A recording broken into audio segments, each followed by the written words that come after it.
Find us on Facebook, email us at head2headpinball@gmail.com, or go to our website at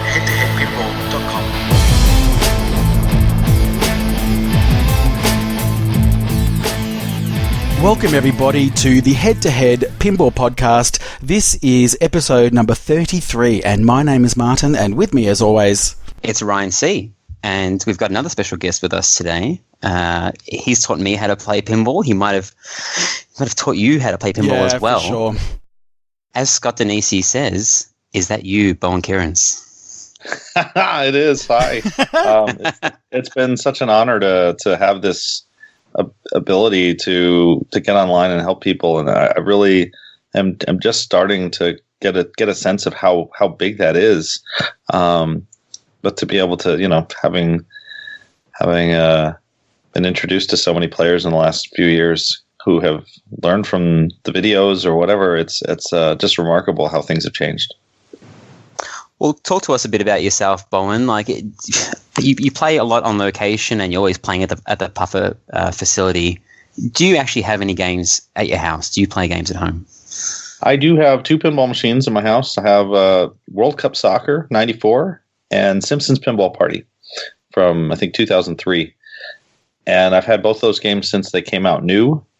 They are terrific. I don't see myself ever getting rid of them for any reason, although there has been some talk of exchanging Simpsons for some annihilation-ish game. And are you happy with just having the 2 machines, or do you want more? I don't have very much space, so I think really I'd only even have room for 3 machines, and 2 is probably better. When you have a 9-year-old kicking around, they take up all the space and then some. I had a Twilight Zone for a long time, and I sold it and then watched the market go up and up and up the year after. I'm like, well, boy, you sold it just the wrong time. Good job.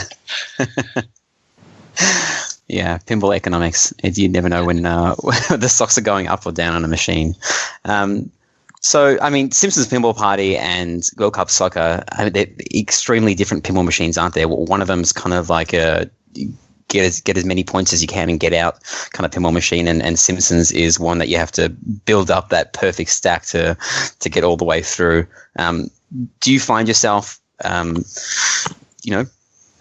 in love with one more than the other? Like, do you like the shorter playing games versus the longer ones? I'm being pulled towards the shorter playing games now, and I think that comes from really getting to enjoy the late 70s and early 80s games as a genre, where when I was playing pinball maybe 10 years ago, I used to hate those games. And I've come around on them pretty hard to the point where, a good Flash Gordon game or any of those games from that era feel super satisfying, because everything you want to do is right there in front of you.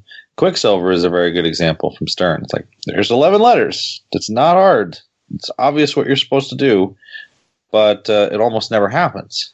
Yeah. And it just makes you want to continue trying, and it's always like right there within your grasp. And I feel like, even though I love Simpsons Pinball Party so much, the goals in that game are not within the grasp of all but a few players. And I almost feel like that game is built for me. There are goals in that game that I'm like, oh yeah, let's go. Let's get Scratchy's Revenge. When a normal player would just go, wait, what is that thing called? How do you get it? Where is it? Well, you wrote the rule sheet on it, right? Was that you? Yeah, I used to, before the internet. No, wait, the internet did exist then. Before the internet got interesting with YouTube, you used to have to write these text guides for games. And so Simpsons Pinball Party was one of the last ones I've ever done. I used to do lots of them when I was in college: Doctor Who, Theater of Magic, Twilight Zone, many more. And they just take so long. Yeah. The last one I did was AC/DC about maybe 4 years ago now, and that was done as a charity fundraiser, kind of as a joke. Someone on Pinside is like, "Oh, all right, well, you can do an AC/DC. What'll it take you to write an AC/DC rule sheet?" And I said, "How about we raise like $600 in donations for a pinball outreach project?" Yeah. Hey, well, now you have to update it. 12 hours. There it was. Like, oh man. And I know. I mean, I must have sank 40 hours worth of work into that rule sheet. It's almost 40 pages long. So you just talked recently about how you like, the old, more simpler rule sets, and I've seen online that you've spoken very favourably about Total Nuclear Annihilation. Is that why you like that machine? Because the objectives are there in front of you? Yeah, I think the thing I like best about Total Nuclear Annihilation is that it has this escalation.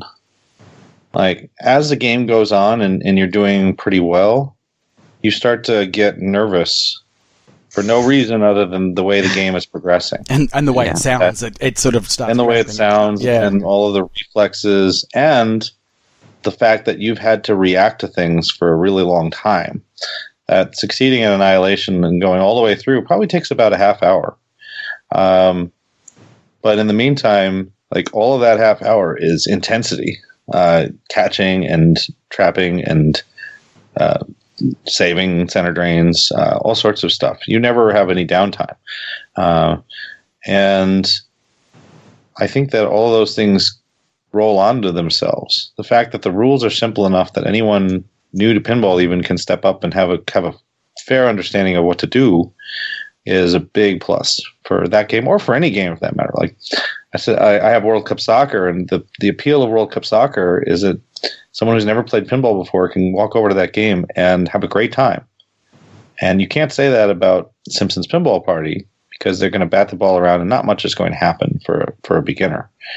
All of the goals are far away, all the rules are far away, so that is a really difficult push-pull for anyone working on pinball design or rules design, is to build something that is accessible at all levels of difficulty. And it's one of the things I think the best programmers and the best playfield designers do really well that we don't even notice.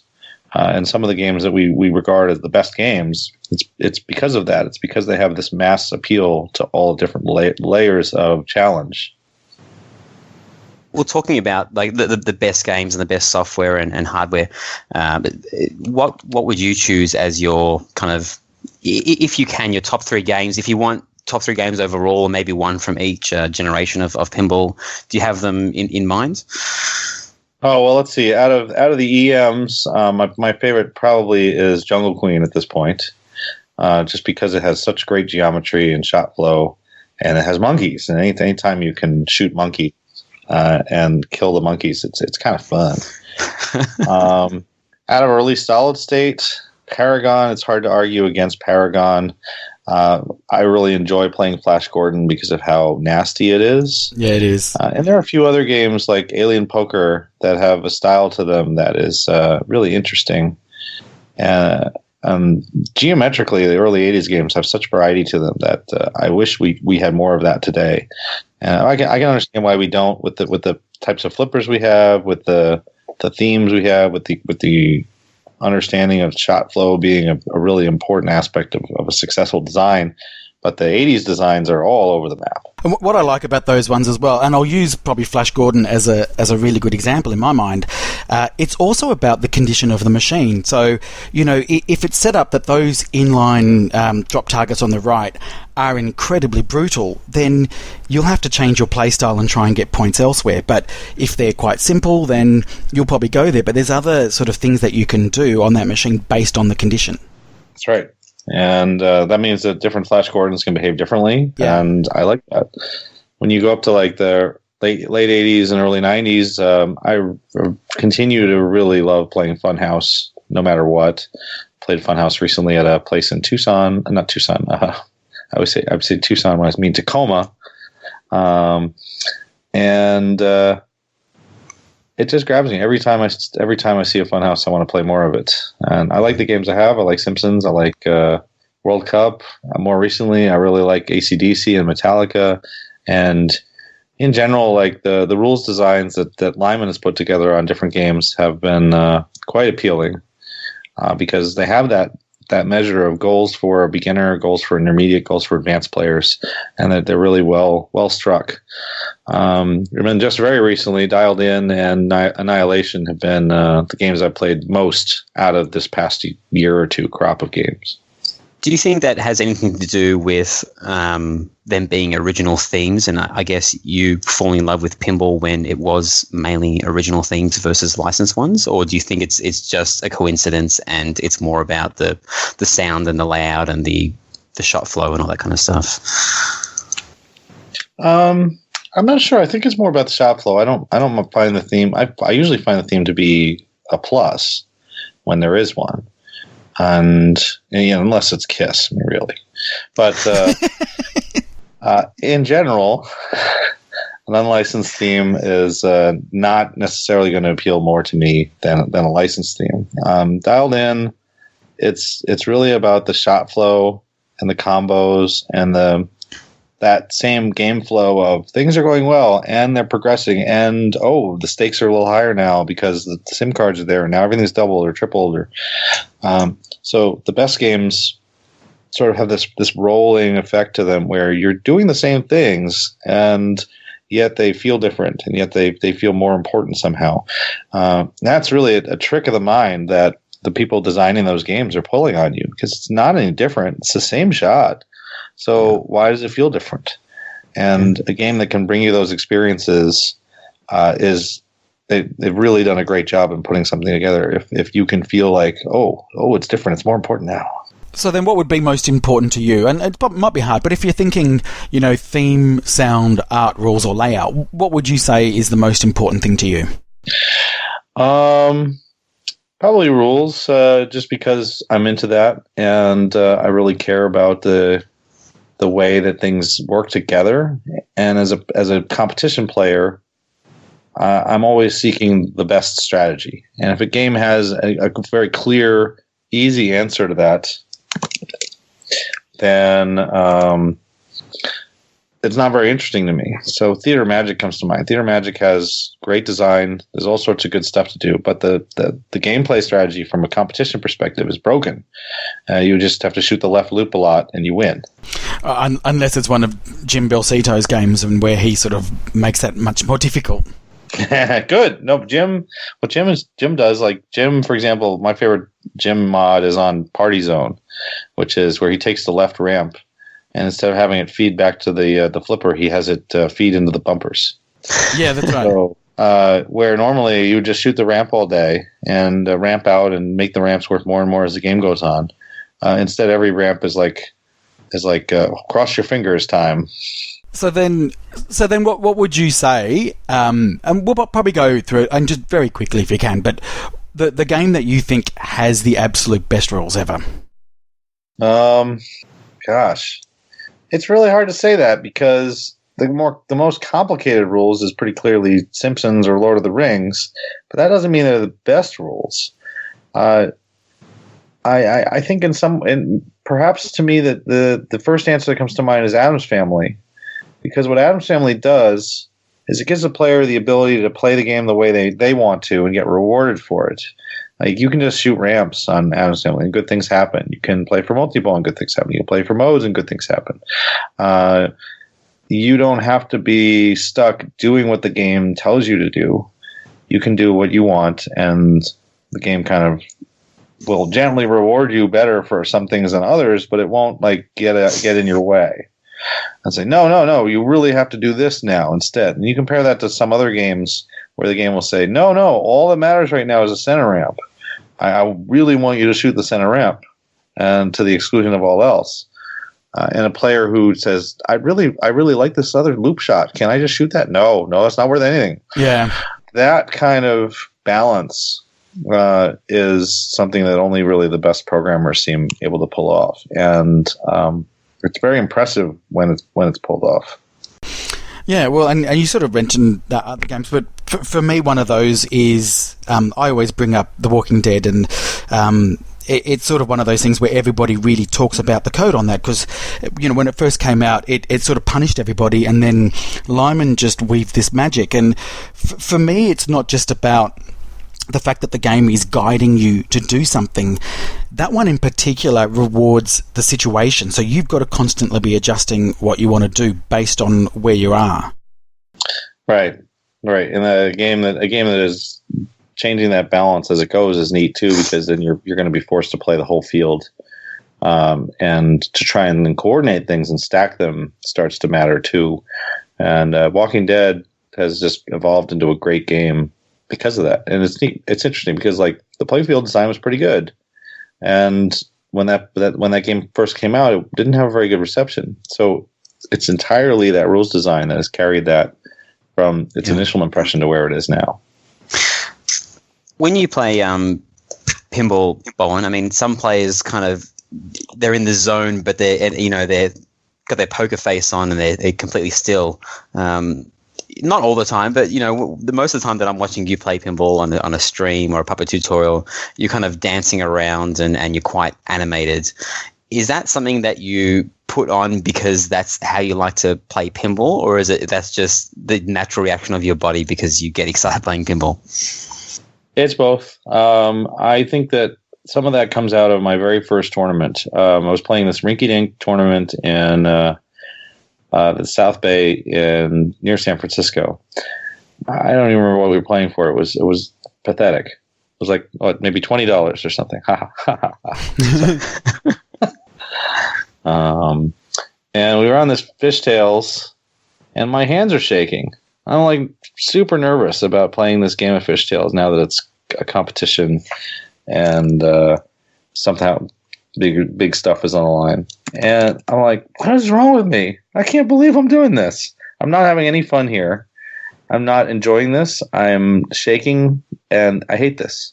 And I resolved then, like, I'm not going to let that continue to happen. I'm going to enjoy this. I'm going to enjoy playing pinball because that's why we started playing pinball in the first place.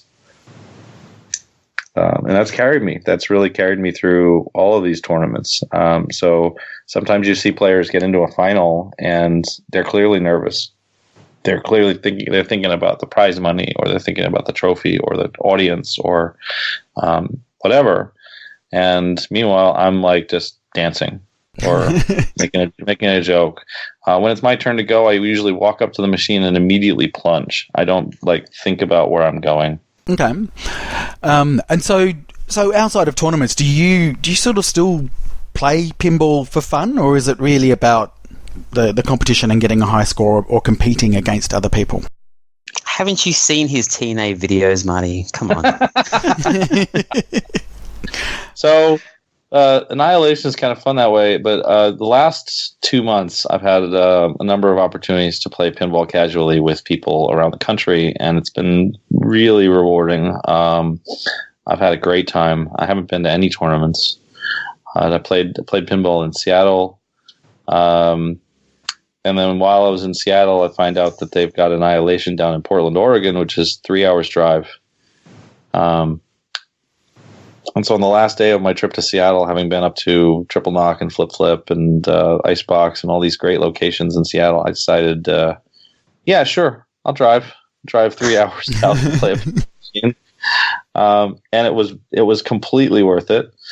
And also it was worth it to hang around with the people from both of those towns, just all of the pinball enthusiasts and players who have their own excitement and their own stories about what games they like and why, and their own style of flipping. And I find myself watching a lot of players, even new players, and learning more about how I should play from the way they play, including on Annihilation, of being a little more loose with not having to trap up every time I want to take a shot. Seeing some of the on-the-fly players that do a great job. Yeah, well, I mean, I'm not sure if it was on the... have you played the newest firmware yet on Total Nuclear Annihilation, or... The newest what? The newest firmware, the 1.1 firmware. I did get a chance to play that very briefly at Alamo Drafthouse in San Francisco last weekend. Because, when the reactor is ready and you have to kind of shoot the scoop, I'm not sure about the machine that you've been playing on, but my scoop, with a perfect shot, it'll reject. I guess that means it's not a perfect shot, but you know what I mean? It kind of bounces out. And if you try and shoot the orbits, it just goes all the way around. But if you get the ball to go down the in lane for a split second, maybe like 1 second or 2 seconds, it'll let you shoot the opposite yeah, loop so to go into the top. Yeah. I'm not. I didn't. I was not sure if that was available on the previous firmware or not. But that I guess is yeah. So that's rewarding you for playing on the fly, because if you trap up, then that shot is gone within by the time the ball settles down. Right, and those are the touches I mean. That when someone is programming really well, and Scott has paid attention to so many details on that game. Like, my favorite detail is that when you blow up a reactor, you get 5 seconds of ball save time along with it. So you blow up a reactor and you drain while the animation is going on. You feel like crap. Yeah, I did that thing. But instead you get I did that thing. You get that little extra moment of joy. That I mean, those are those are why we play pinball. I mean, we want joy, and if you look at like games that make players happy versus games that feel like they're just kind of people are going through the motions while they play, and just kind of things are happening, and it's not very exciting. Well, I think that's probably the advantage that that he had when he was designing this, because he wasn't designing it for it to be sold. So really, the design was just to be the most fun that he could have in a pinball, and that really shows, because we're having as much fun as he is. Yeah, and it's the reason. I mean, I don't know. It didn't seem like they had any plans to make or sell this game until I guess about a year ago now, from last year's Texas Pinball Fest. Maybe it's not clear. It's just really cool, and it's so cool that this game exists, and I hope that we get many more like it. How many? I mean, they've already sold through more of that game than any other spooky pinball machine. They're starting to sell through more than some of the, like when Stern was at their kind of bottom and making games like CSI and 24, they're starting to sell through as many of those. Yeah, they've hit 340 units, I think, this week, which, and it was 300 about 3 weeks ago. So that's 40 pinball machines within 3 weeks is pretty good considering. And I think they'll blow through 500. I think they'll have no problems getting there, because it is one of those games that people still haven't played yet, and then when they play it, they're like, wow, this thing is quite the pinball. Marty, go for it. Well, I was going to say, so, obviously you're one of the major personalities in pinball, and I would sort of say... major. You are major, but I'm going to go even one step further. So you are an ambassador for pinball, right? And I put that title on you, and I just don't think you would disagree, because you do so much to not only promote pinball overall, but to help people get into pinball. Do you think there is still room for the hobby to grow, and how do we do it? Oh, that's a good question. First of all, everything I do is for my own personal benefit. It's all self-aggrandization. And it's working. Haha. Well done. The thing that I think we have in the hobby right now is we still have so many cities altogether that have virtually no pinball on location. And what I generally have found in my life is that people like pinball. And most of the time, if somebody doesn't like pinball, it's because they never played one. So where do we get them to see those games and play those games? And in the 80s and 90s, the answer was arcades and sometimes bars. But now that arcades are dead, we really don't have that. We have the barcades that have cropped up in the cities, at least in the US, where pinball is very popular. It's primarily in bars and other places that can have as many as 10 or 20 pinball machines, even in one location.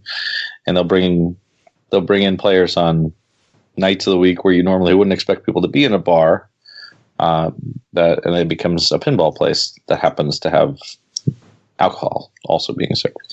I wonder, though, if there are ever going to be other types of locations that aren't bars that can start to popularize pinball to the larger crowd of people who just aren't interested in hanging out in a bar. And I don't know what that looks like, or if that would ever happen. I guess I don't think that bringing back arcades is the right answer, though there is something to be said about the physical experience of pinball, and maybe it would be a type of place like that has all sorts of physical experiences. But like, we've got trampoline parks for kids now. Why aren't there pinball machines at these trampoline parks, or in movie theaters, or there are plenty of places. And for all those places, there are so many people who could be into pinball. And it's easier now than ever to get hooked on pinball once you get into it. I've talked to people who are like, I've been playing pinball for 3 months. I know this rule, that rule. I'm like, holy crap, you are deep into this at 3 months. I'm just starting to learn how to tap pass. I'm like, you gotta be kidding me. Well, because it's interesting because, I know people have often said, we've got to get younger people into pinball. And certainly in the, I would say, the Australian scene, and there's probably a parallel to, the couple of big tournaments that I've been to over in America, but it's not even your teenagers. There's also a bit of a void for people really in their sort of 20s. So that's the challenge to get them in. Because I know people are sort of saying, target it to the younger people in arcades. Well, I don't know if it's the same over there, but in Australia, our arcades have pretty much become redemption machines, or like what I like to say is gambling for children. So you put a pinball machine in there, it gathers cobwebs, because unless it's got a ticket coming out of it, kids aren't interested. But then there's also the teenagers and the 20-year-olds that we've got to try and get into it as well.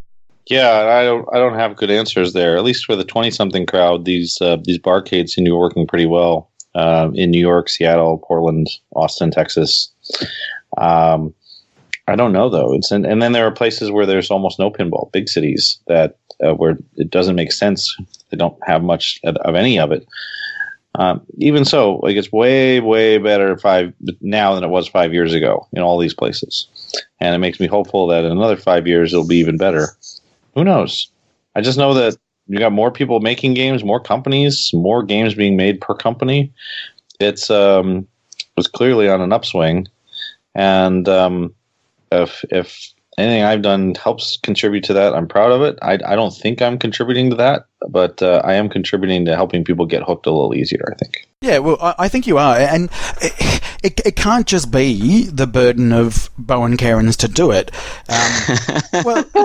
But what? It can't rest on your shoulders. I personally believe you have done a lot. And I know a lot of people that I speak to have gotten better as a result. And you've met Jordan Treadaway when we were at Papa last year, and he said to you, and he's also said when we spoke to him, that he watched your tutorial videos to get better and to get into it.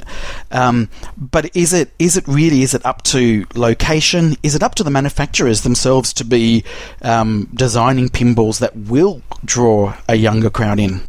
I think that location probably is more than anything what's going to drive this. That you can put a Justin Bieber game on location in a bar, and then no one will play it because no one over 21 likes Justin Bieber, as far as I can tell. Speak for yourself, Bowen. But no one under 40 likes Aerosmith. That's very true, and I think that does cap the success rate of some of these games that are coming out. Stern is coming from a place also with a very strong home buyers market, and by making Aerosmith and Kiss and these other band games, they know that they have a number of people who are just going to snap it up because they like that band, and anything they can build that will appeal to a new market, they're gonna build that game, and they're gonna drive the super fans of that property to pick that game up, I think. How do you do that for teens and 20-somethings? It's really hard. Partially because the cycle of what is popular is moving so fast now. Yeah, that you could secure a hot license, and by the year's development time it takes to make this game and put it out there, all of a sudden it's gone and it's not popular anymore. That's why when Stern puts out Guardians, they wait until the second movie comes out. They want to make sure that the property is a hit before they put out the Avengers game or the Guardians game or any movie game. It never comes out with the first movie. It always comes out with the second movie, or in some cases with the 8th movie with Star Wars. Right. And so just one more thing just on your promotion of pinball. So you also used to do a podcast. Are we going to see more of Tilt Through? So the Tilt Through podcast, this is the time to lean on Jack Danger and yell at him because every month or so I still have an open chat window with Jack and Zoe. And every so often we go into that room and we yell at him and say, come on, it's time to podcast. Come on. And he has a lot going on. I would like to create the 2 out of 3 podcast. Sure. And just say that whenever 2 of the 3 of us are ready to go to talk, we just go and we make an episode. But I'll also say that Tilt Through never has a plan. Like we don't do. No, I've listened. The kinds of research or question writing or topic organization that you do, or that any of the legitimate podcasts do. So I think it's totally reasonable for us not to be considered a pinball podcast in any real sense because we stink. Well, my counter to that is, first of all, you don't. And what Ryan and I have said when we started doing this podcast, we wanted it to be fun. First and foremost, it's just got to be fun. We've got to have a laugh. And I think that Tilt Through is the other one that meets my level of humour and laugh out loud moments. So bring it back. There you go. There's a motivation. Jack, all of that bring it back. All of that is spontaneous. I mean, usually what happens is like something weird will happen in pinball and we'll be like, we got to talk about this. Come on, let's go. And then off we go. That's exactly right. We like that. What I've always said to Jack and Zoe is like, at some point we should just record for 5 straight hours. And then all of a sudden 5 new episodes of the podcast will just appear all at once. Yeah. One continuous stream. It's awful, but I'll be in Chicago next month with Jack. We're I'm not sure what he wants me to promote something, of course, but I don't know what it is. And maybe we can rope Zoe in and do it then. I appreciate it. It's been fun. It's been fun to do that, and both of them have such interesting perspectives. And Zoe is one of the best players in the world, and Jack is not. So it works out. But people don't remember that Jack actually made the final 40 at Pinburg in A division 2 years ago. So he made the finals in A in the hardest pinball tournament ever. So he's all right, that guy. So, Bowen, are you ready to play a new age legend, Cracks Ryan Awesome Puzzle? It's a pinball trivia quiz, and we know that you, out of everyone out there, is probably going to find these questions very easy. So what I've done is I've concocted the extreme hard version, okay? And it's 10 questions, all right? And Martin is going to start off at 6. Okay? Yes, give me a handicap. Thank you. 6? Yeah, you're not going to get any of them right, Marty. You might get one right. You're giving him 6 for free? Yep. 6 for free. This is how confident I am that you're going to... Just to make it interesting, because otherwise you're going to win. Steve Bowden kicked Marty's ass. Jeff Teolis, who knows nothing about pinball, kicked Marty's ass. Charlie Emery. Everyone, okay? So I'm shit what we need... Yeah. All right. Marty's, this is a pinball podcast, right? Yeah. They're all pinball questions. All right. So Marty's his buzzer sound is "go for the wall." So he's going to buzz in with that when he knows the answer. Go for the wall. Okay. But when you have to choose a pinball call out or sounds that you would like to scream out when you know the answer. Oh well, there's only one answer here. Yes. Wow. What's that one? The sound a dragon makes. Inner flip dragon. Okay. I love that game. Wow. I got to play that last year at Papa. It was my favourite game. And then That's the greatest game of all time. Yep. It is so good. Is this the one where you're just like, okay, here's what to do. Let's do it. Bow. Is this the sound that you're making at the end of all the 60-second tutorials? Is that what that is? Is it? probably worth talking about that momentarily. But yeah, we started doing these audio tutorials, and it was kind of a hidden project the last 4 weeks where we chased people down and asked them to do a game. And we've done about 25 of them now, I think. The goal was to cover every machine that was going to be at the IFPA Nationals and the Women's World Championship that just happened. As it turned out, we didn't quite get everything because they changed some games at the last minute, but we got almost everything. And it was really cool to have all these different voices. And we're going to continue this project, so there'll be opportunity for each of you to do one. There'll be opportunity for any player to do one, as long as if they have like an obscure game where they're like, you know what, I really know the rules to op pop pop.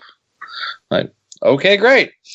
Tell us about op pop pop for 60 seconds, and then we mix it together with a backing track that makes it more interesting than just having you shout at us for 60 seconds. So you're not writing them for the people are writing them themselves. No, everyone is writing their own. We'll listen to them, and then if they're like saying stuff that's just completely false, we'll make them do it again, but we haven't had that happen. And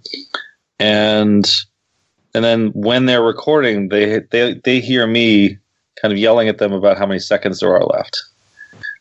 Though that's not part of the final track either. So as they're recording, there'll be someone saying 40 seconds, 30 seconds, 20 seconds. I think my favorite one is the Aerosmith one, because the amount of information that she conveys in those 60 seconds, that's actually like a 5-minute speech, but she manages to pull it off in 60 seconds. Yeah, Danielle did a really good job. Danny did a really good job with that. It was terrific. And if you haven't heard the one from Steve Bowden on X-Men. Oh, that's super long. Yeah. That one's even denser. My favorite is Tracy Lindbergh, who did Paragon. And she actually says, like, I'm going to talk about these two things. And then she talks about those two things. So it's clear someone listening to it can actually listen to it once and get the right information they need. And I think that's the level we're going for. I don't want somebody to know all the rules in 60 seconds. You just can't do it. Yeah. But you can say, yeah, you're about to get up there and do this and this and this and this. This whole concept came out of a tournament where I was helping run in Portland, Oregon, with Bells and Chimes, and they said, "Well, we should be able to phone a friend here and bring over Bowen to help on a game." Yeah, and I'm like, that's too much. You really don't want me to be over there. All right, what if we only let you do it for 60 seconds? And it was perfect. It was right on. Like, all right, teach me about Embryon in 60 seconds, and blah blah blah blah blah blah blah blah. And we had a timer, and every time the timer expired, we just all started going, bah! And so it is that any of the 60-second tutorials, the timer runs out, and you get, bah! That's not quite the same as bow. All right. I was confused. Has the spirit of it. All right. That project is really cool, and we're going to continue doing that. I need to spend some time and figure out what games to do next, and then let loose and just tell people, all right, here are the games we need. You sign up for one, and then we'll have you record it. Cool. Well, yeah, we'll link it in the show notes, but let's get to a new age legend cracks Ryan Olsen puzzle, which stands for anal crap. It's the coolest pinball quiz out there. Okay, you ready? So you just buzz in, I'll say your name, and then you just give me the answer. Okay, on Dialed In, there is one mode which is only available to play after Chaos and Quantum City. What is it? Oh, well, I have no idea. Wow. Yes, Bowen. Is it Tidal Wave? Yeah. I know you're not going to get any money. Well, I've still got 6 points, so I'm still ahead. That's right. You're still in the lead. Score update: Martin 6, Bowen 1. Okay. Yeah, I got this. What is the score payoff for completing the wizard mode in Indiana Jones? Which one? The good one. Oh, the Stern one. Wow. Bowen. It's 1 billion points, although you get 10 million. You get 10 million to hit anything else. I actually knew the answer to that one. It really is 1,270,000,000. Yeah, I'll take either answer. He's going to know. Okay. By the way, these are all questions that are based off Papa tutorials that I quickly opened up when I was doing the answers. So, Yeah. I'm not. That's why I get the 6 points, Bowen, just so you know. finish the call out, and you finished the call out when you were playing this game, Bowen. Martian, wait, Martian superior. Wow. Yes, Humans pathetic. Ah!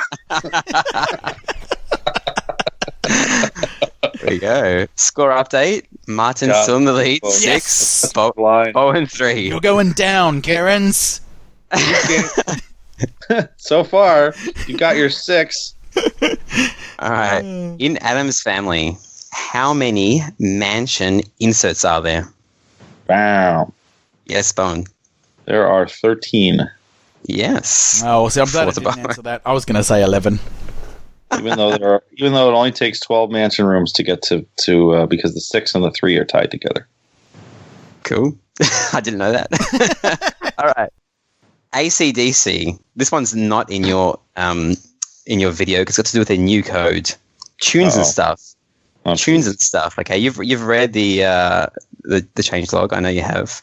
Give me the order of shots you need to light tunes and stuff. Ow. Yes, Bowen. All right. I believe it's center shot, which is the bell, then the right loop, Yes. then the left loop, which is the spinner. Yep. That'll light tunes and stuff, and then you have to shoot the right loop again to collect it.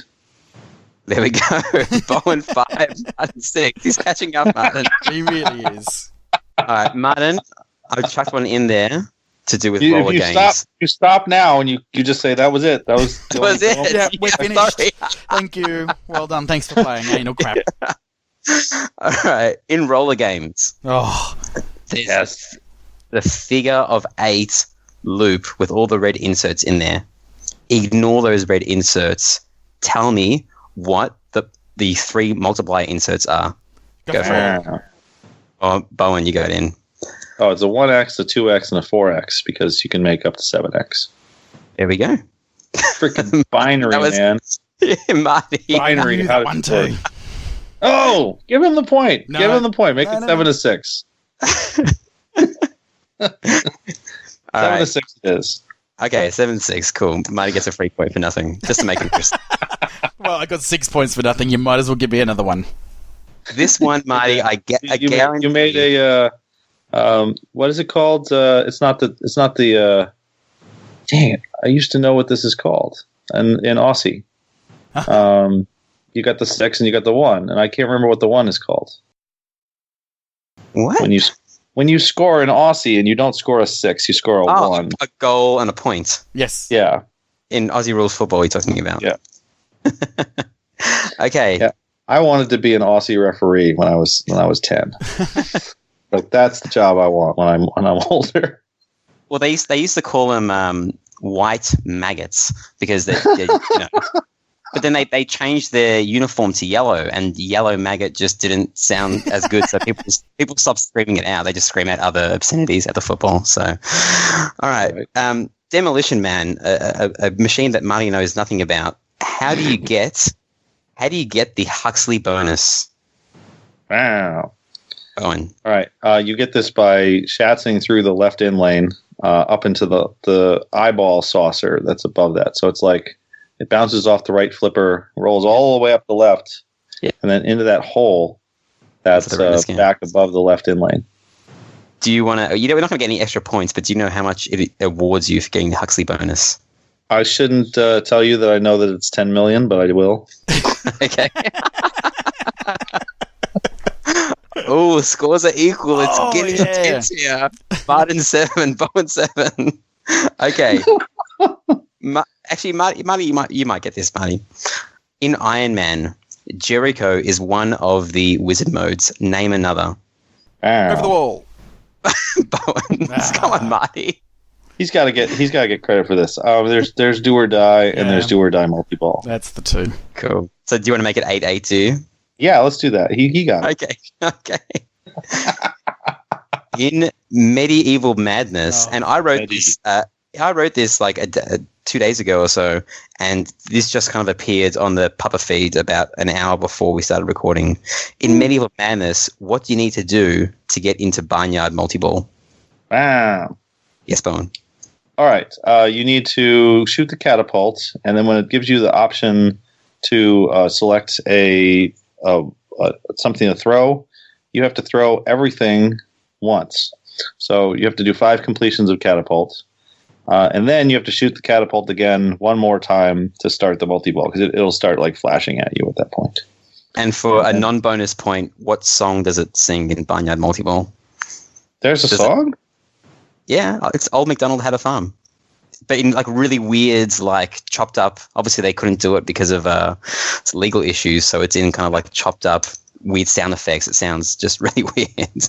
I didn't know that was Old MacDonald Had a Farm. I'll have to listen to that again. I'm pretty sure it does. I hope I'm right. Yeah. Now I'm questioning myself. I knew that. Point for me.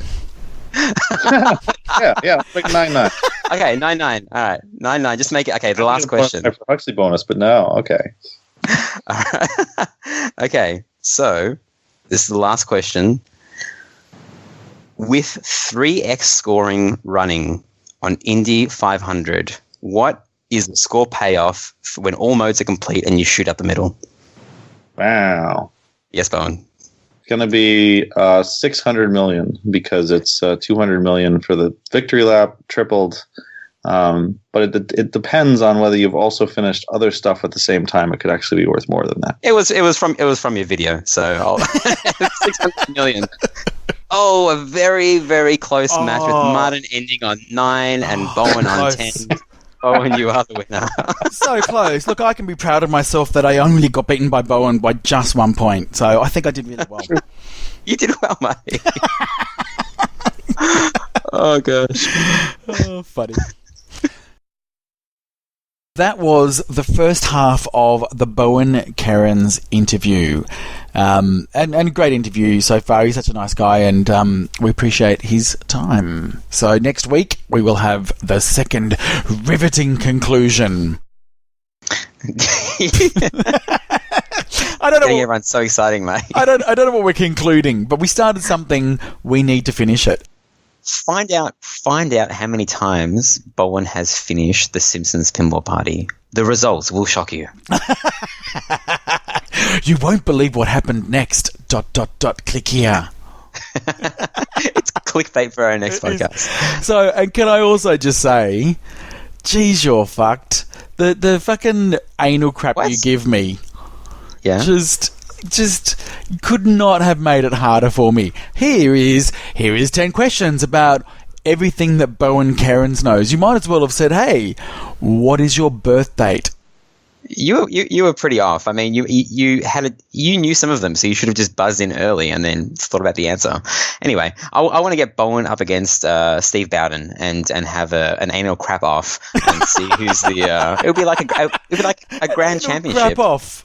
Or maybe when we get enough people, we'll have like a bracket elimination, and I'll seed Bowen as at first and Bowden as second or interchangeable, so they have a chance of meeting each other in the finals, because I think those two guys are the ones that kind of know the most about rules and let's do it. We can start our own tournament and charge people $1 an entry. How controversial, Marty. Do we have any news this week, Marty, or are we just talking shit? Well, both. Ryan, if I'm really honest, we have got some news, and we will be talking shit about the news. Okay. If I'm really honest. So Iron Maiden. We've been talking about it for the last couple of weeks. I'm still listening to it. I'm really enjoying it. I enjoy him so much more than Metallica, and I bought a Metallica pin, so it's scary to think that. See? Well, I hope you like it enough to appreciate what it means for that band to have a pin. Like, it's pretty exciting. Well, for me. And look, right now I'm just saying, it better bloody come out soon, because I've put my Hobbit up for sale. Yeah, is it about the? It's about the space, obviously, because you only have room for 4 pins. I can tell you, it's not about the money, and so the lowball offers that I've been given, and I've got to say thank you to each and every one of you fuckers for sending me requests for an amount of money that, you'd spend on an EM. You would rather just chuck it off the top of the roof like Todd Tucky, right? I really would. And you warned me. You warned me. I said what amount I wanted to put up for, and you said, yeah, but get prepared for the low ballers. And I'm like, yeah, I'm sure I'm going to.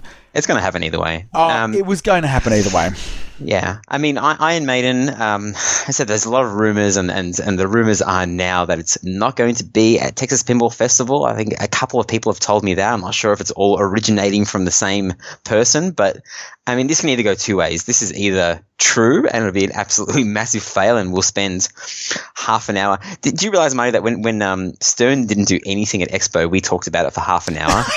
and I only know this. I got a message from someone who's trying to catch up to the episodes, and he messaged me like in anger because he was listening to it right then. He's like, why the F are you still talking about it for half an hour? Like, just move on to the next thing. Like, you're worse than Stern themselves. So I'm sorry, Michael. When you finally get to this episode, Michael, this is my apology to you. So, yeah, they're either going to not do anything, which would be just an absolute massive fail, 2 in a row, or I reckon they're pretending to be like, no, it's not ready. And they're going to be like, surprise, we did it. Here it is. Well, when you say it's them, nothing has actually come from them saying that it's been delayed. In fact, nothing's come from them saying it even exists, technically. Yeah. So, who knows? We'll know in, I guess, 2 weeks or a week and a half. I don't know. I'm going to be upset as well if I go all the way to America, and I'm excited about seeing this pin and playing it. Want to be one of the first in the world to play it? No, it's not here. It's not even announced. So, but you will get to play other things for the first time, won't you? For sure. But I mean, this is Stern. These are the big guys. This is Iron Maiden. I mean, I'm saying it like I really want an Iron Maiden pin, and I've never heard one of their songs a week ago. But you know how much I want this pin, and I was having a chat with somebody on the weekend, and I know this goes against everything that certain people in the podcast community would say, but I couldn't give a shit what the playfield looks like. All the rules. I want it because it's Iron Maiden. And you are the problem, Marty. You are the problem. Yeah, and do you know what? I don't care that I'm the problem. You know what? I don't care that I'm the problem. It could be a mediocre pin and the theme would do it for me. It really would. Cool. But, as they say, if Keith Elwin is involved, I mean, no one's even admitted that really, have they, that he's doing this pin. I couldn't imagine that for his first release, he would release a stinker. I just don't think it could happen. Did you listen to the Keith Elwin interview on this Slam Tilt podcast? I certainly did. That was hilarious. The bit about the roof sack, I just couldn't stop laughing. Well, use it as gift wrap. As gift wrap for some magnets. I mean, I was pleased that it was validation, because if you remember the story I told when I was at Indisc, I literally just walked up and said, "Hi, I'm Martin, Head2Head. Here's this." Didn't even explain what it was, and he went, "Sure, cool," and then walked away. And I'm like, did he throw it straight in a bin? Did he know what it was? Did he actually really know that I just handed him kangaroo scrotum? So it was good to see. And his brother has now got that as a gift, so well done. Cool. What else is new this week? There's a Black Rose Color DMD, and people with a $2,000 pinball machine are going to be buying a $500 upgrade. I know, but it is. You know what? Color DMD are. No, I guess I could say they're relatively clever in that they are picking games that do have a lot of animation that probably would benefit from a Color DMD. I don't think they're even picking them anymore. I mean, they have enough coders, and I think they just leave it up to the coders and say who has this pin, and if you want to do it, you can do it. It's funny because so many good titles are done now. People are just kind of waiting for Ghostbusters and what other? I guess Kiss. Now the Game of Thrones is done. I thought you said people were waiting on good titles. So neither of those. The main titles. Yeah, everyone's screaming for Ghostbusters. I see that one a lot, but it was the last DMD game, so it kind of deserves that color finish, right? Well, is it the last DMD game? Are we talking about Thunderbirds? The last one from Stern. Last one from Stern. Okay, moving along. In Las Vegas, which I'll be there in a week. This week there was the Women's World Championship. Did you watch any of it, Marty? I watched, believe it or not, most of it. Well, okay. Most of it that was streamed, and certainly the last day. And okay, I'm just going to put it out there, right? Let's just deal with the elephant in the room. Women and pinball, it's sort of seen as, and there's always these arguments about the fact that, do we need a women's pinball league and all that kind of stuff. What I got to tell you, watching the women play, it was freaking nail biting. Yeah, it was so good to watch, and they are fantastic players, and that kind of sounds like I'm being a bit patronising, and I'm not meaning to be. I've actually watched a lot of women players, and I've been fucking beaten by a lot of women players. They've got higher ranks than you, all of them. Yeah. Well, there you go, all of them. But they're just as aggressive. They're skilled as well, and I think you probably saw the same things that I do. They have just as much bad luck as all of us. Well, the thing I noticed the most is that they were having fun. Yes. Which is something that seems to be missing with a lot of people because they're so intense and they're so involved in this in the moment. But it's obviously still intense for them as well, but they're just laughing about it and seem to be having a better time than normal. So it was it came down to Hannah Hatch and Karen Kaiser. Yes. And it was basically 3-3, and it was down to the last game, and I can't remember what the game was. Did you watch that game, Marty? Oh man, I honestly can't. Queen something. There's a bunch of. It's like some EM. They're all the same. So can I ask you this, right? So we both know who won, but before we get to that, like when I probably told you I was a mad tennis fan. So whenever it was a singles game, there'd always be someone that I would pick, whether I knew them or not. There was someone. Okay.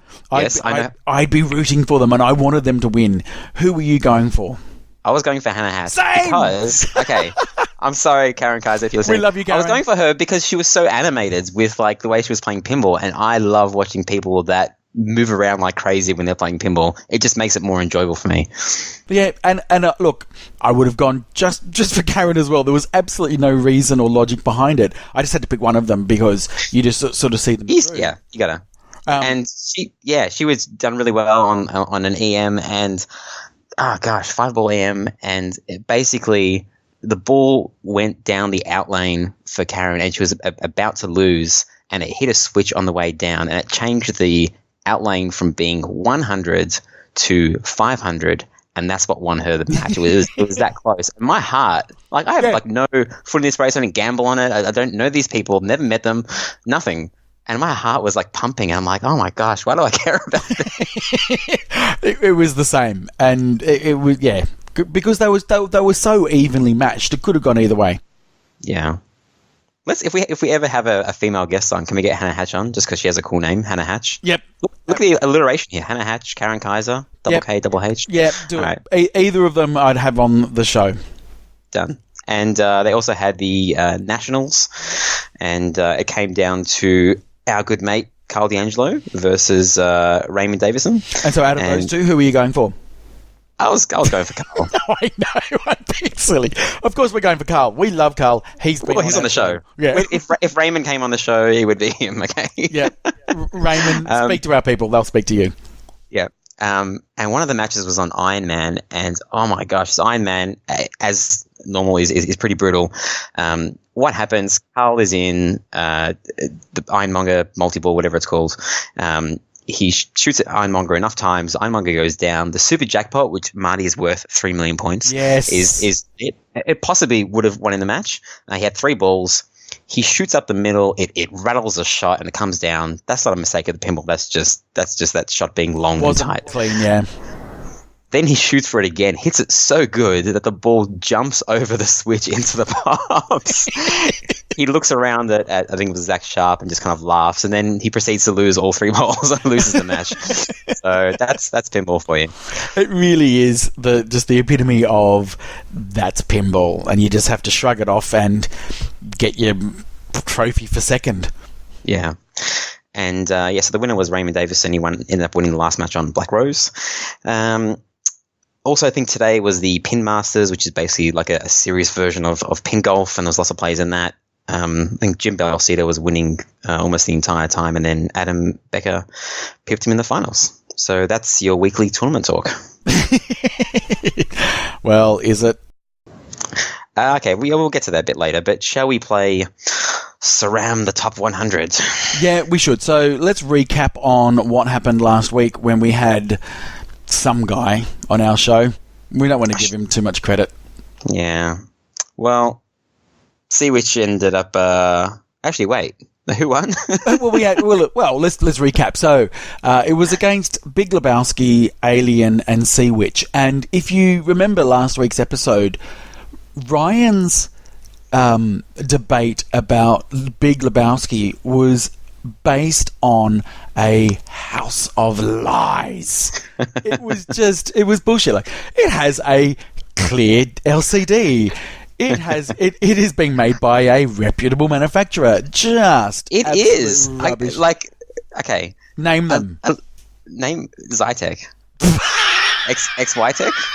What am I naming? No, you got it right. But a reputable pinball manufacturer, are they? Well, okay. Well, Marty, just think of this. I reckon in the leather industry, right, there's just a group of people and they're saying, this fucking company's making pinball machines. And you're singing at the end like, a letter folding machine. A letter folding machine is probably really fucking complex. Do you think that every year they win the yearly award for best letter folding machine manufacturer of the year? Yeah, it's the Twippies. They've got their own version of the Twippies. This week in letter... Yeah, Jeff has a sister website. This week in letter folding.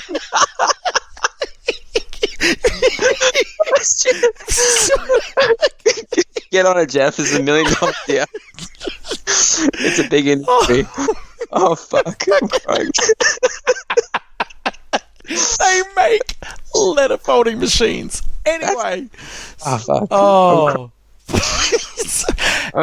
Anyway, then Jeff Teolis said some words about Alien. No one remembers anything he said. And then I came through and actually had a very well-measured argument that had nothing to do with a flyer. Except for maybe the opening sentence. The opening line, yeah, I know that. Was it the cause of the Sea Witch? Like, that is. At the end of the day, it doesn't really matter who won, but Sea Witch is the better game of all three because you can play Jeff it. Even tried to cheat. He voted for himself, and Schmef Schmiolis voted for him as well. Well, we don't know if Schmef Schmiolis is Jeff Teolis. They just have a very similar name. And if you have a look, one's got a moustache and one doesn't. Yeah. They're completely different people. Really different. So, anyway, right. Sea Witch is the winner. We play this week. I can't believe we didn't play with Bowen, but, I guess 2 is okay. Yeah. All right. Let's... Shall we do it? Yeah, let's do it. You get the numbers. I'll tell you which machine it goes to. Okay. All right. Google, can you please generate a number from 0 to 100? All right.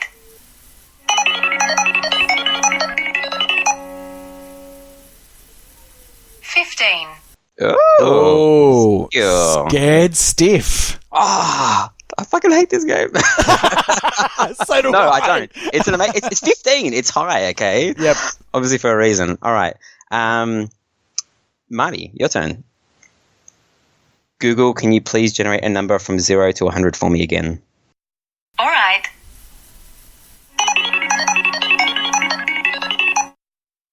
53. Oh, 53, Marty. What's that? Oh, yeah. Batman 66. Oh, my God. I love this game. Can I play too, please? Oh. I guess, but you're not really like a pinball personality or anything, so what are you going to say? Well, because I collate so much information, I can assume the personality of anyone you want. Okay, well, I guess you can be one of our. We really should have got Bowen on. I guess you can assume the personality of one of our past guests. How about Jeff T. Olis? I can talk about Jerry Springer for half an hour if you want. Or I can talk about Josh Sharp liking the number 2 all the time. That is totally hilarious, don't you agree? I'm not sure about that. I mean, we just had him on. Can you go back a bit further? How about Twippy award-winning Canada? He has a vast knowledge of a lot of pinballs since he has owned 4, and I definitely won't rig the generated number. All right. Google, can you please generate a number from 0 to 100 for me? All right.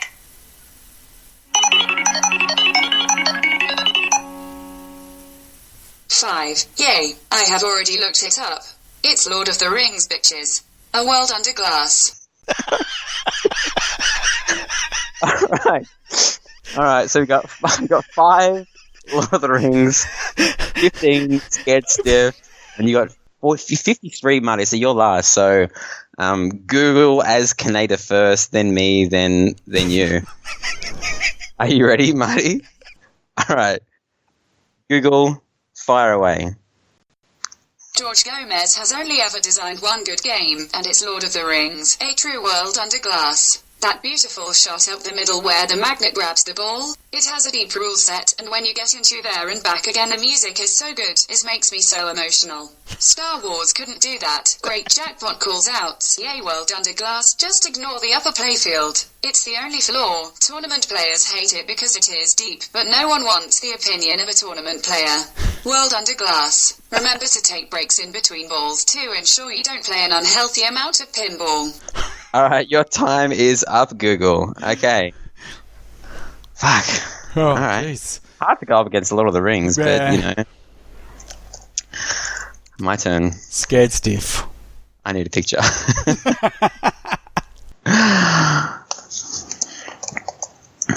All right, let me get the timer out as well, even though I wasn't timing Google, but she knows the rules, so she wouldn't get it wrong.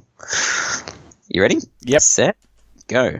Scared Stiff, beautiful design, boobies everywhere. I mean, if this machine was bought out now, you would think that half of the stuff on the playfield was a mod. The Ride the Bony Beast, which is actually like meant to be your penis. That's what the Bony Beast is. Yeah. You got the bones down the in lanes. You got the little jumping guys. Has amazing flow. It has that shot that shoots up, and it somehow propels the ball onto the ramp at lightning speed. It's never been done before, never been done again. Done. That was crap. Well, I think it adequately portrayed Scared Stiff. Are you ready, Marty, for Batman 66? Yep, I am. Okay. Ready, set, go. Okay, so how can you make a fantastic pinball machine even better? Well, you turn Batman The Dark Knight into Batman 66. You take all the things that were really good about the original, you throw out the crap, which... It was everything. It was pretty much 50% of the machine, or the left-hand side, and then you add the genius of Lyman Sheets, who we know just spits out code every week. There's always a new game with Lyman code coming out, and it is just turned into a masterpiece. 30 seconds, not 50. Oh gosh, these are all very baggable games. All right, whose turn is it now? Is it Google's turn? It's Google. Google as Canada. Okay, I wonder if she's going to keep on going about talking about Lord of the Rings, or if she's going to do the rebuttal. Let's have a look. Batman 66 was a cash grab to begin with. It's over 1.5 years old and the machine is still not at 1.0 code. The only reason I bought it was because there are only 30 of them out there. Oh wait, I mean 80. We make up the rules as we go along. Scared Stiff is for old bastards that like looking at pasty. Old titties, and Batman 66 is for old bastards that will probably die before the code is complete. Lord of the Rings made being a nerd cool. I am off to Middle Earth. Super jackpot, ha ha ha, bitches. Shove that up your clacker, Marty and Ryan.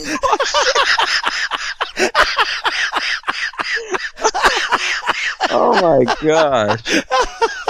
Fucking brutal. So sexy. Oh my god. I don't know how I can top that, but all right, my turn. Yep. Okay. My time starts now. Lord of the Rings is clunky. If that was made today, it would be panned. It's only celebrated because all the pins that were coming out then sucked big time. Batman 66, clunky as well. I'm sorry, George Gomez. No amount of code is going to save that giant turntable in the middle that has absolutely no fun shots involved with it at all. Left ramp, right ramp, you can do that on any machine, including every single Steve Ritchie pin. Big old pacey titties wins every time.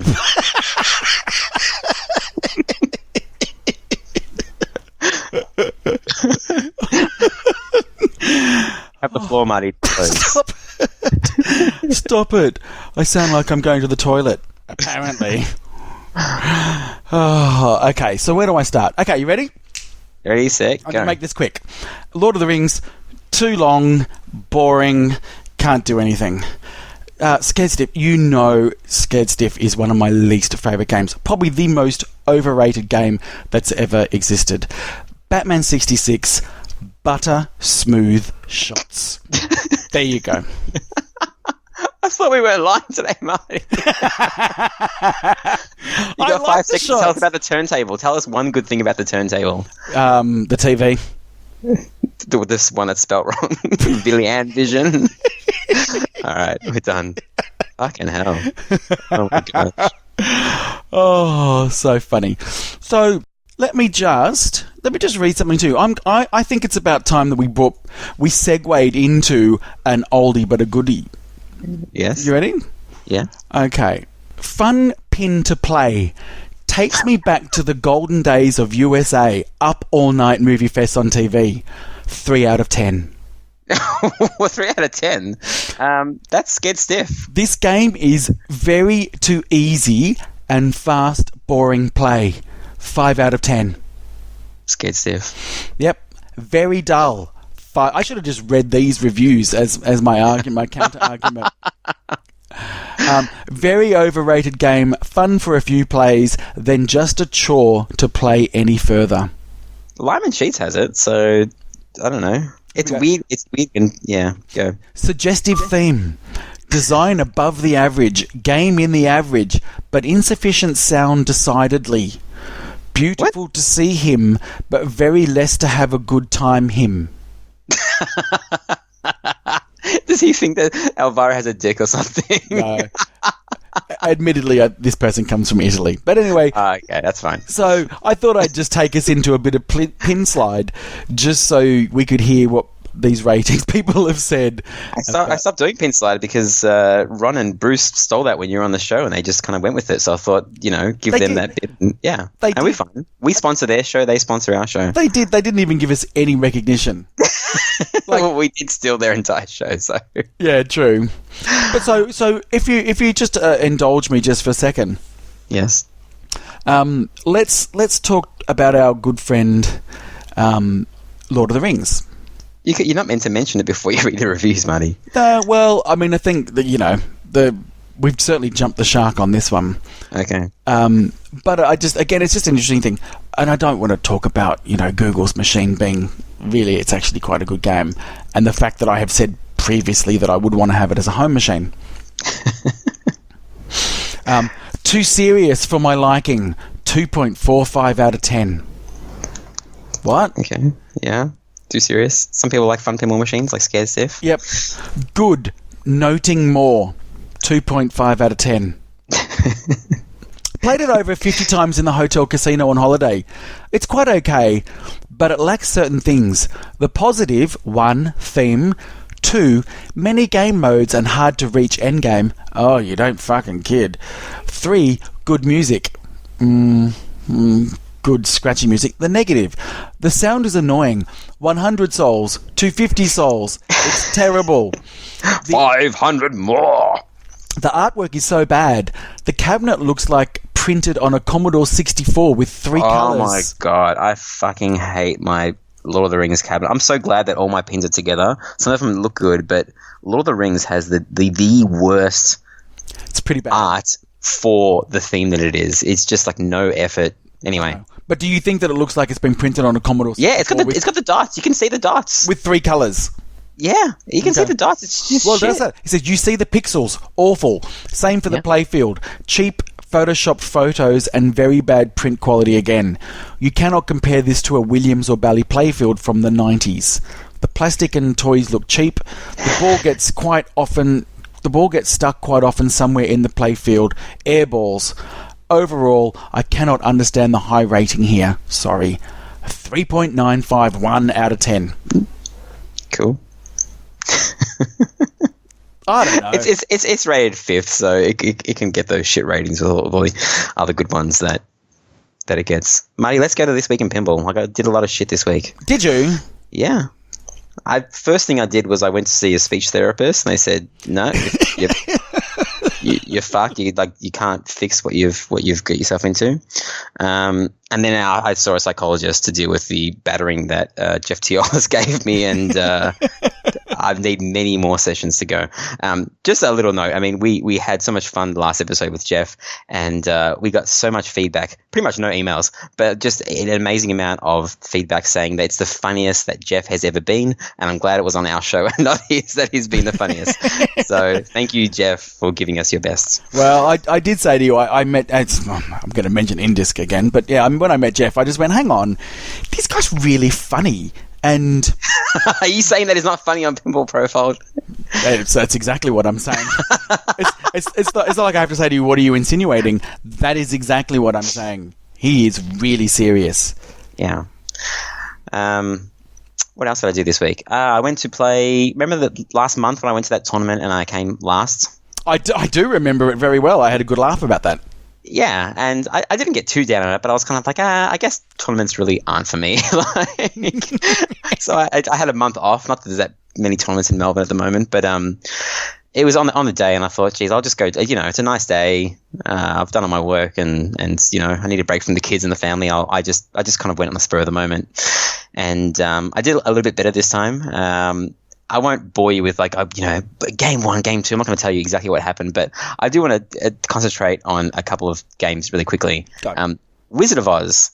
It's so weird playing Wizard of Oz in a tournament setting because what the hell do you shoot for when you start the game? Because nothing is immediately there. You really have to grind through to get something, and especially with the rollovers, it's almost like you have to flail around and then kind of get shit happening just by missing shots. I don't know. I got to watch Wizard of Oz in a tournament. But because these were on-site pinball machines and there's no tournament play, I just went for Yellowbrick Roads until I got an extra ball on pretty much the first ball, and that saved me. So I played 2 games on that. Can I please, Marty, in 30 seconds explain what to do in multi-ball in Wizard of Oz, because no one knows, and it pisses me off. I know I shouldn't tell people because I can beat them in the next time. Go up the ramp and then into the wizard. That's it. But people just shoot the rollovers, and every time you shoot a rollover, it lights the ramp. You shoot the ramp, and when you do all 3, it then lights the saucer. You shoot that saucer, I think, 3 times per character, then 1 more for the super jackpot. If you got double scoring going on during that, you're getting like 40,000 a pop. It's a lot. Don't flail around. Okay, the other game I want. But okay, can I just say that really is the problem with the game. Yeah. Sure, it's not intuitive. Well, he does. It does say on the screen, but I guess Yeah. What it says on the screen when you've got multi-ball happening. Like you've really got to cradle up and then look. And most people, particularly in these tournaments, does he say shoot the ramp? Doesn't the guy say shoot the ramp? Yeah, I don't know. It says shoot the bloody whatever shoot the throne room. Yeah, shoot the throne room. That's right. But nobody really knows that that's what they're doing until it actually says it. Yeah. Anyway, it's a weird game to play in tournaments.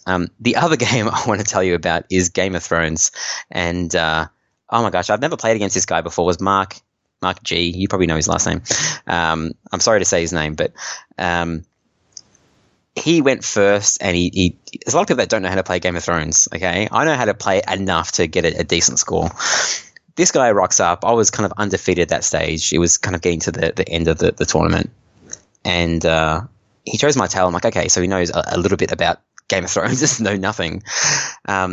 this guy qualifies a mode, shoots up the middle, locks a ball. He skips the mode, and I'm like, oh my god, this guy's going to destroy me. Like if he's passing on modes, he knows Game of Thrones. Then he lights another house, gets a lock, shoots up the middle. So he's got 2 modes ready, and then he skips them. I'm like, oh my god, he's gonna wait until he gets multi-ball and do it. He qualifies 2 more modes. He shoots up the middle. He's got 4 modes available, like an unlimited amount of opportunities. And when he chooses it, it's going to start multi-ball, Blackwater multi-ball. So what does he do? He passes. And I'm like, what? What's the strategy here? He must be getting his multipliers up to do like Martel, like Colin McAlpine said, and you can get like 600 million after it. And I proceeded to watch him play this amazing game and not know how to do anything at all because he lit the super jackpot and didn't know where the super jackpot was. And he didn't scream out, someone tell me what to shoot for. He managed to get like over $500 million in Game of Thrones, and I ended up beating him. And afterwards I was like, did you know like what you meant to do? And he's like, I don't know this game at all. I felt if he knew what to do, he would have absolutely destroyed me. But it was just that game knowledge and just choosing the wrong options. And yeah, he had super jackpot lit with 4 balls. He added a ball. He had 4 balls in play. But he just didn't. He hit the ram, I think, once by accident. But he didn't see the super jackpot. Anyway, I thought that was a funny story because it was just pure luck that I beat him on that one. Now, can I just ask, was that the premium or the pro? It was the premium. The premium. Yeah. So, just as a side note, I got to play a limited edition for the first time in a long time after playing the pro for so long. They really do play very differently. Well, you can't see half the playfield, so... Well, just not even that. Like, they do feel different, and some of the rules are slightly different. What I do like about the Pro is the multi-ball that starts in the Dragon, and on the Premium and LE... Wall multi-ball. Wall multi-ball. Yeah, so on the Pro, to qualify that to bring the countdown down, you light the 2 up inlanes up the top. On the Premium and LE, you've got to hit that Dragon on the bottom playfield. Which, I mean, people say it's a hard... It always seems to land nicely. It's not like a crazy shot that the ball is always in risk. I don't know. But it's still pretty random, and it's so much easier to do it on the Pro, is what I'm saying. Yeah. Anyway, Simpsons was there as well, and the garage was half broken, half working. So it was, and all the lock settings are on hard, which is just weird for an on-site pinball machine. I mean, I think it's the second half of the Bowen interview where we talk about TSPP being kind of not friendly to noobs, but like to put it out on site and then to make the locks hard and everything in hard settings is just it's funny to me. But anyway. I lost one game on Simpsons and I won one game, and that kind of put me in the top 3. And the deciding to get into the top 3, I took out Daniel Luth for the first time on Star Wars, the one that has a warp playfield, slopes left and slopes right. Is that the guy? Are you getting your revenge against him for kicking you for the first time when you exactly 6 months ago? Kicked me, and I got him back by playing an absolute horrible game on Star Wars, and he played less horrible. No one has played a good game on that Star Wars. It's impossible. Anyway, top 3 was Luke got a bye, and I played against Mick from the Pinball Party Bus, and he rocked up late, so he hadn't lost the game up until that stage because he got a strike. It's a two strike tournament. I managed to beat him on Wizard of Oz because he had a couple of horrible house balls and lost the ball after like 1 second on every ball save disappearing. And so that put me in the final with Luke, and we both said he's going to generate a random pin, and there was 5 pins there, and we said anything but Star Wars, and of course it generated Star Wars. And he said, look, if we both agree to, we can just choose our own pin if you want, if we both agree to it. And I said, no, let's play on Star Wars because if I choose a pin and Simpsons or something, or Wizard of Oz, I know I'm going to regret it when I lose. So we chose Star Wars, and I had this game building up to pretty much the last ball, and the last ball I managed to get destroy the Death Star and a Battle Above Endor lit, and everything was going well for me, and I forgot that you had to hold the button down to add a ball, and I managed to get, I think, close to $500 million, which wasn't that great, but on this machine it was good, and I could have got a lot more, but I walked away from the pin while a ball was still there, which is just the absolute dumbest thing you can do. Luke's game went like this: press button, launch ball, straight to outlane. auto launch, hit the target, bang, straight down the out lane. That was ball like 1 and 2. Ball 3 lasted a little bit longer. Managed to lose the ball right at the end of the ball save. Auto launch, hit the target, bang, straight into the out lane.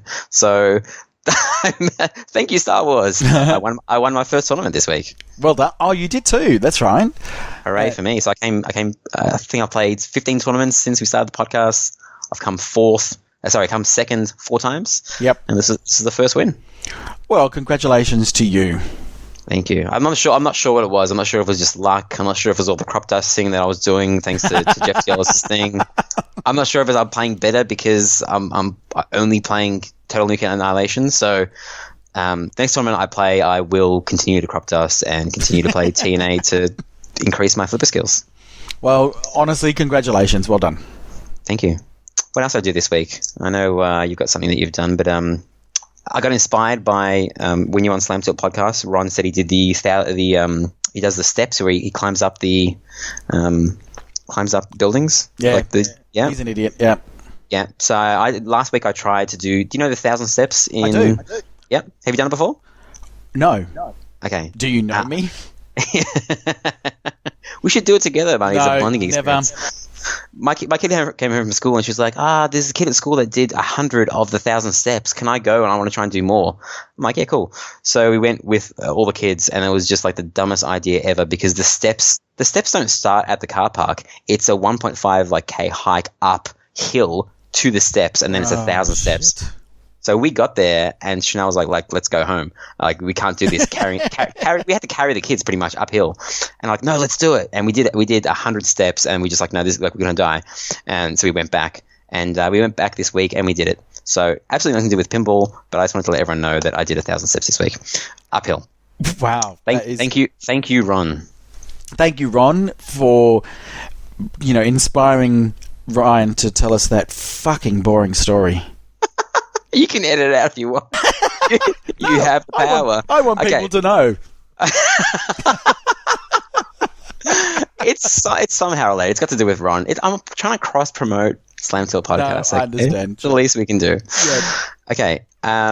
Last thing is that the Rusaks finally came in, so I did a bulk order. I was just like, I'm not paying this fucking ridiculous price. So I actually contacted someone and I was like, give me a good price for Rusaks. Like, it's ridiculous that I'm buying hollowed out testicles, and like, I'm going to bring them overseas.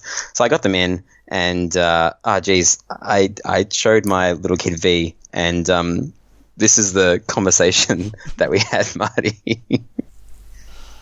Hey V, what did Daddy get in the mail today? A kangaroo purse. What did they make it out of? Kangaroo's nuts. And what is a nut? It's kangaroo's penis and vagina.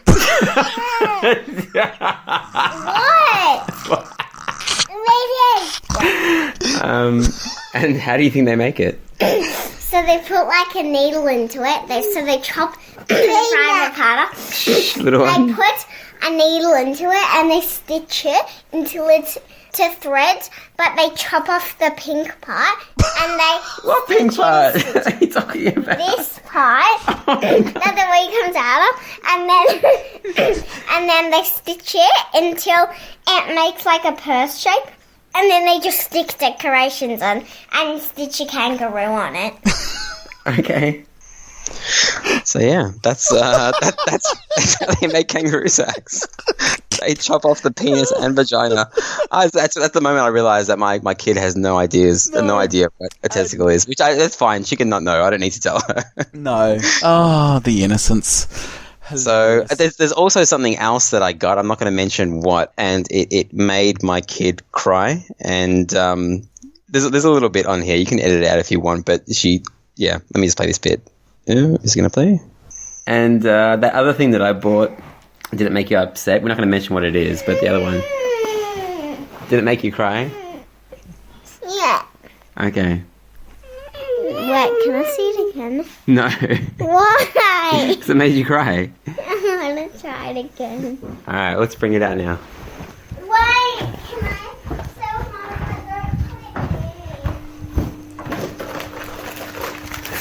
What is it? Wait,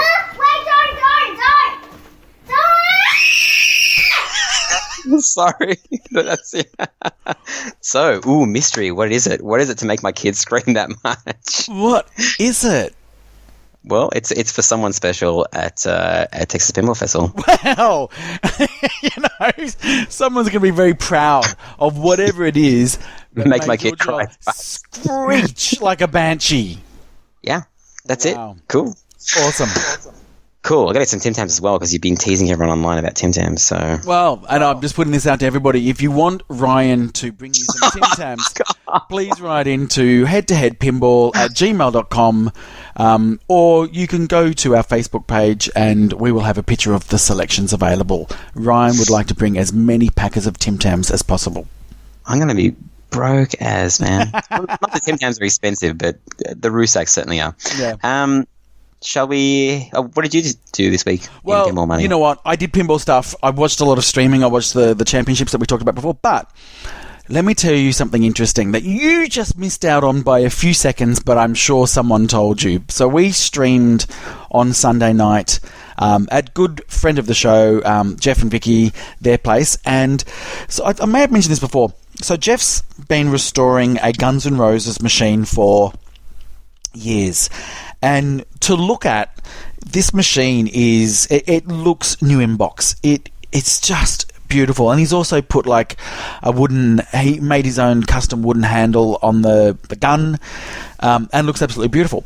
The problem is, we've tried to stream this before twice, and both times before, something's happened. And it's usually been the plunger hasn't been strong enough. So when it gets two balls in it, it's not strong enough, and so we've had to shut it down. So twice before we've streamed, and this is probably over, I'm going to say probably an 18-month to 2-year period where he's just spent so much time pulling it apart. The DMD stopped working. He had to replace that. So anyway, he said, come over. He said, I've now got my Guns N' Roses absolute amazing condition.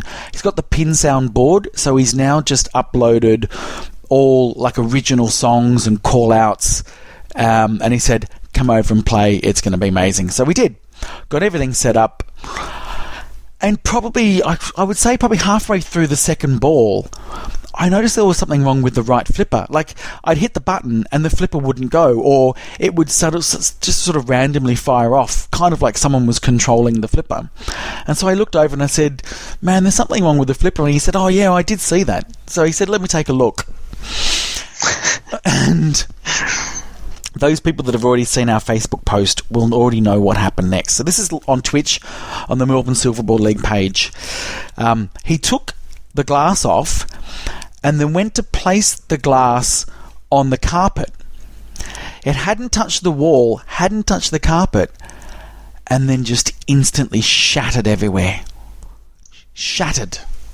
I mean, it looks like in the video that he's like plonking it on the floor, and everyone's like, "Oh, that you don't do that." How can it shatter when it's just in his hand? Is he the Hulk? Is he like? He is a very strong guy. But it was literally in his hands, and a lot of people did say that on forums on the Facebook page. Well, you know, that's why you've got to put towels below there, and it's like, no, guys, you got to understand, it hadn't actually touched a single thing, not the floor, not the wall.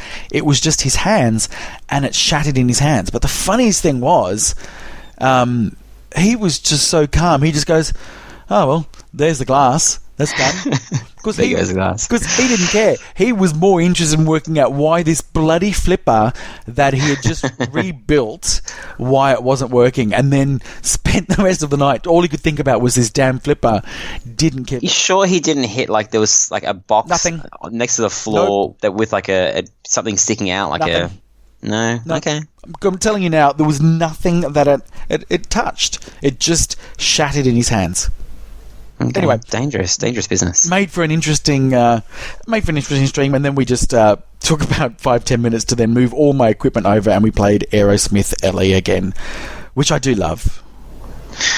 Seems to be a pretty long playing game when you guys are playing it. Oh, it can be. Not, I wouldn't say overly. It's no. There's no like super dangerous shots, right? unless you're going for the targets that are pretty close to the scoop. Oh, in typical fashion with a lot of these games, if you get it only halfway up the right ramp, it's certain death as it comes back down.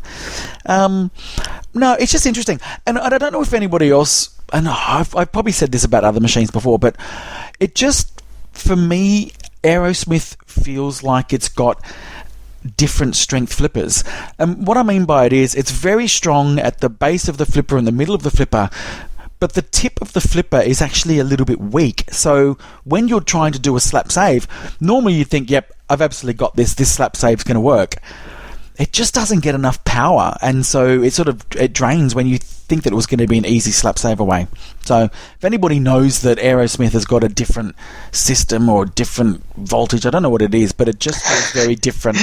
They'll have different coils and stuff, but yeah, I don't know. Just feels a little bit different. That's all I'm saying. Shall we head to the mailbag? Let's head to the mailbag. What have we got? So we've got an email here from Paul RJ, and he says, "Hey guys, with the Argonauts Pinball Club closing down, what effect do you think it has on the local scene? Will this affect tournaments there in the future? Does this leave Pinball Paradise as the only venue with new machines?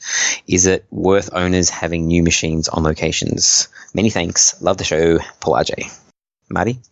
Yeah, look, it does. It does affect the scene in Melbourne, because really now, what are there? There's 2 tournaments running, 2, maybe 3. And Bayside, Pixel, and the other one. And Peacock Inn. So for anybody that is in Melbourne, please do go to pinballscore.com. All the comps are there, but there is Bayside, and there's Pixel Alley, and as you said, and the one at the Peacock Inn. I guess that the challenge really is that in Melbourne, there's probably 2 locations that have got, maybe, let's say more than 5 or 6 machines. Well, Pixel Alley's got 5. You've got Karting Madness, which is an indoor go-kart place. That's got probably about 7 or 8, maybe 9 machines. And then you've got Pinball Paradise, which we've talked about many times, which has got a mix of old and new machines. But there's not a tournament running there at the moment. That's where I used to have my Melbourne Silver Ball League. It's hard to run tournaments without the machines being on free play. I guess as you kind of discovered. So I mean, the location has to be willing to work with the tournament director, because they're bringing patrons in and they're going to spend money on food and alcohol and things like that. So if they're not on free play, then you can do it anywhere. So I think Argonauts will survive, either there or possibly somewhere else. I mean, it's a pinball club. It's not a venue. The venue is the pub, and there is a bit of a lack of pinball tournaments in Melbourne at the moment. Like places like Queensland are absolutely kicking everyone's ass with what's available there. They get to go to a couple per week, I think. So I might be doing something after Texas to kind of fill the temporary void.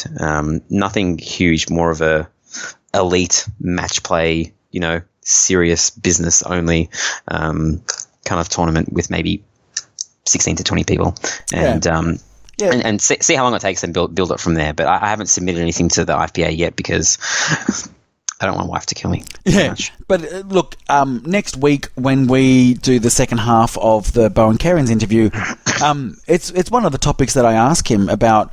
What advice would you give to somebody setting up a tournament? So it's probably good timing for us and for those people that are, thinking about starting up a league or a tournament or a comp. And I will say that, it can be hard work or it can be easy. It depends on how complicated you want to make the format.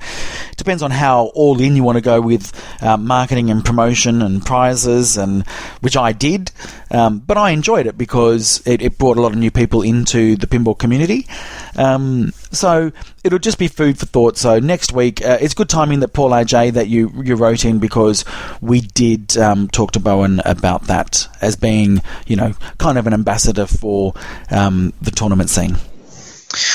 Cool. So the next email was from Anonymous, and he doesn't want his name mentioned, but he said, due to a larger expected interest in TNA, Katie from Spooky Pinball is looking at another shipment to Australia. So if anyone is keen on TNA, which is an absolutely amazing machine, I'm going to talk about TNA like every single episode, probably for the next how many podcasts, because it is an all-consuming pinball machine. It has been said before, people love solid-state machines because it's easy to understand and it sucks you in. I need the bridge of sound and a storyline to suck me in, and this is what TNA is. If someone could update every solid-state machine from the 80s and the 70s or whenever people love them, with like one of those BOP 2.0 kits and make it like a really interesting pinball machine with like thumping bass, I'd buy them all. I'd just get rid of all my DMDs and say this is so much fun. But yeah, if you want a total nuclear annihilation, email Spooky if you're from Australia. So, this is from Rubby. He says, hey guys, any preference in which finger you use to flip? Index, middle, or both? He says, I find middle finger responds quicker than my index, but maybe that's just me and my neurotic self. Also, the full push, quick push release of the flipper button. Any observations on how you use this? I experiment with this in machines and get some mixed results. What about you? Which finger do you use? This is the weird thing. When I first walked up to a pinball machine, kind of, the second time I was interested in pinball, I have no idea when I was a kid. I didn't even think about it. It was kind of like intuitive and instinctive, and I just started playing. And then it was about like a year in, and I kind of realized I was using my middle finger.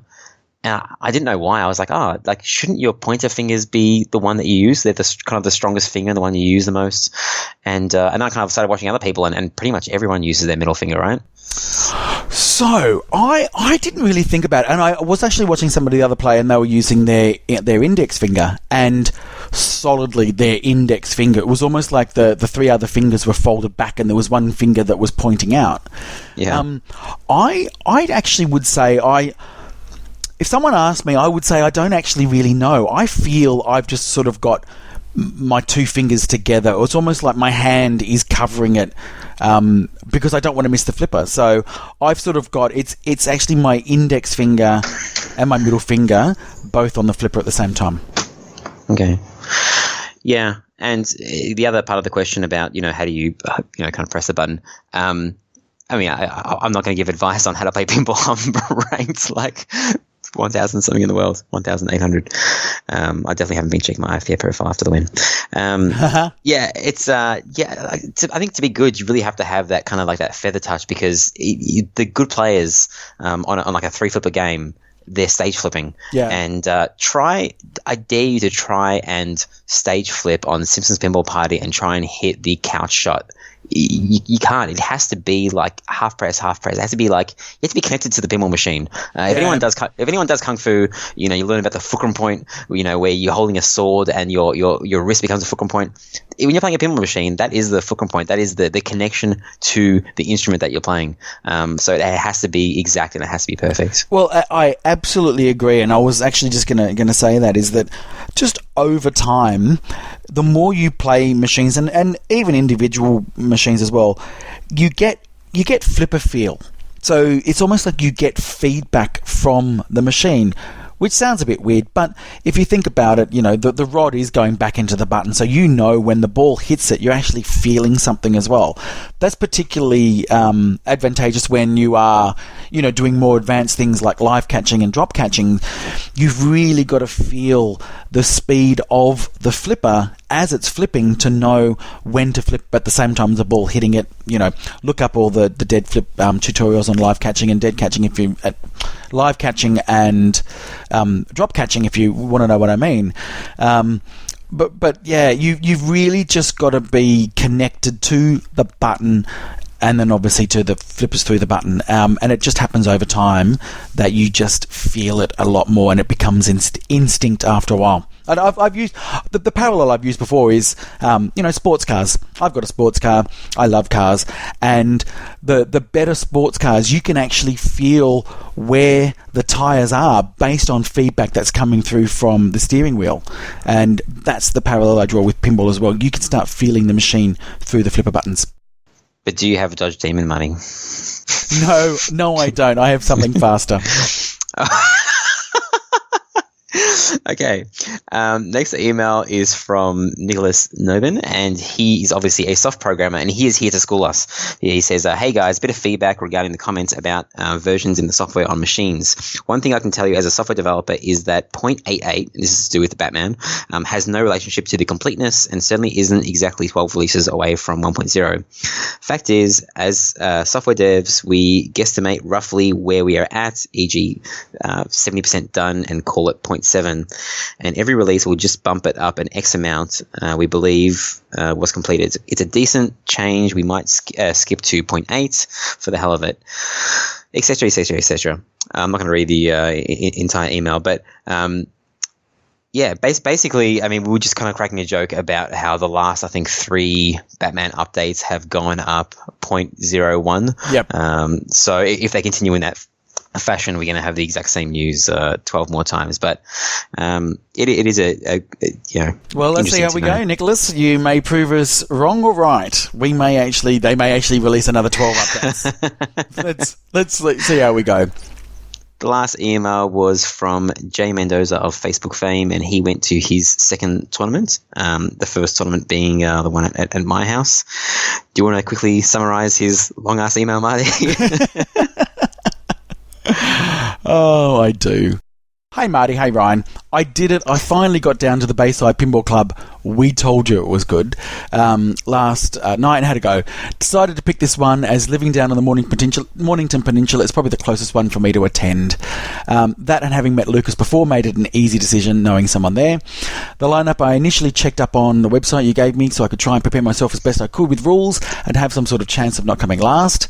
There was Totan, Aerosmith, which he says is brutal, Ghostbusters, AC/DC, Iron Man, and my favourite, Simpsons Pinball Party. Gee, that's getting around these days. That's 2 locations that have got Simpsons Pinball Party. You used to never be able to see them anywhere. Yeah. He said had his fingers crossed for Simpsons being in the lineup as he's playing it at home and felt confident that he could put up a good score. Read up on Iron Man and Totan and tried to have some sort of game plan going into the night. And then found out that AC/DC, Iron Man, Ghostbusters and Aerosmith were what he was going to be playing on. So bad luck there. So he said, great social event as you made mention, and thank you for giving me the push to go and try it out. Just missed out on the top 8, so that's great, for your second comp. But feel if I'd had a better game on Ghostbusters, it may have scraped in. And that's, you know what, you're going to have those moments for a while where you'll have the one that got away. You'll go to a tournament and you'll just know whichever game it was that it was probably your own doing, and you knew you could have had a better game. That's the bad beat story. The bad beat story. Yeah, everyone has a bad beat story. That's what Stephen Bannon said. Everyone has a bad beat story except the winner. Just one person has the doesn't have one. That's exactly right. And so that was like when I was at the Australian Championship Series. I knew that there was something that I did that was stupid, and had I done that particular thing, I may have had a better shot at winning.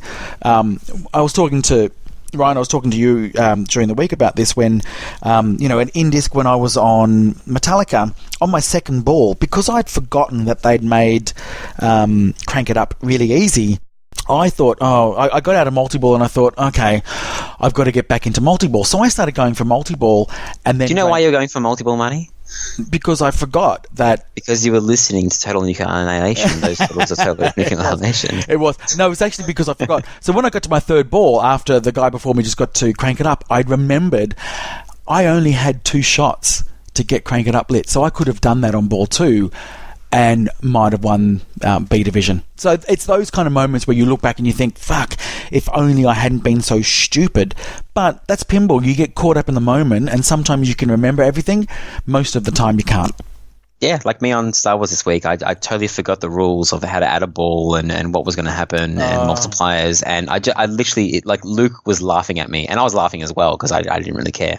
But it was just hilarious that I just forgot how to move my hands around. Okay, let me tell you my most embarrassing brain fade moment. You ready? Yeah. Okay, it's in a comp, and I was playing. What was I playing? I was playing Game of Thrones, and I managed to get Blackwater multi-ball, right? and I was playing it, and I don't know whether there was all this noise, and I managed to trap up the balls, and I looked down and I saw the button was flashing, and I went, oh, the button's flashing, that means I press it. That was my adder ball. I hadn't even drained needing an adder ball, and I just added a ball into play, just stupidly, because I saw a button flashing and pressed it. That's not that embarrassing. It is stupid, but it's not that embarrassing. Well, it's stupid when you're playing against the number 2 at the time player in Australia, and they looked at me like I was an idiot. Okay. It was a dumb move. Anyway, it's stupid stuff like that. So, you know what, Jared, you're going to have those kind of stuff all the way. And he did say that he spoke to Jordan, warned him that he's going to take his number 1 position. Well, you're going to have a lot of those crappy moments all the way to number 1. And Jordan has had them too, let me tell you. Well, he didn't have that night because he won. Not that night, yeah. Not most nights, but he does have them. Yeah. Are we done? That's it. I think we are. We are done. And so join us next week for the second half of the Bowen interview for more interesting tidbits. And next time the episode airs, I will be in Vegas, living La Vida Loca. You're going to see Ricky Martin. Okay, if I'm not allowed to talk about like the 1,000 steps, I'm not allowed to talk about what I'm going to do in Vegas. Okay. Well, you're going to talk to me from Vegas, aren't you? Sure, I will be talking to you from Vegas because I don't cop out on holidays, and I will commit to this podcast to prove we care about this. It's an equal partnership. Well done. It is. You did it, so I will do it too. Awesome. So anyway, and next week we'll then get to talk about how excited you are for the Texas Pinball Festival. Well, the week after that, I would have just been to the Texas Pinball Festival, so I'll have all the hot goss and news and all the cool stories. Looking forward to it. I'll even tell you the stories I'm not meant to tell about people taking dumps on someone's desk. That's a joke for one person. I know. That's one listener that will get that. Okay. All right. I can't believe geez. There's like 2,000 listeners and one person's going to fucking get it. All right. All right. I want you to sing me out with some Ricky Martin. No, I'm not feeling it tonight. Next week from Vegas, I want some Ricky Martin. All right, that's a head-to-head promise. 1, 2, 3, un pasatote latte Maria. 1, 2, 3, un pasatote la. Ole, ole, ole, ole, ole, ole, ole. There you go. I promise you. Awesome. All right, so speak to everybody next week. Oh, funny.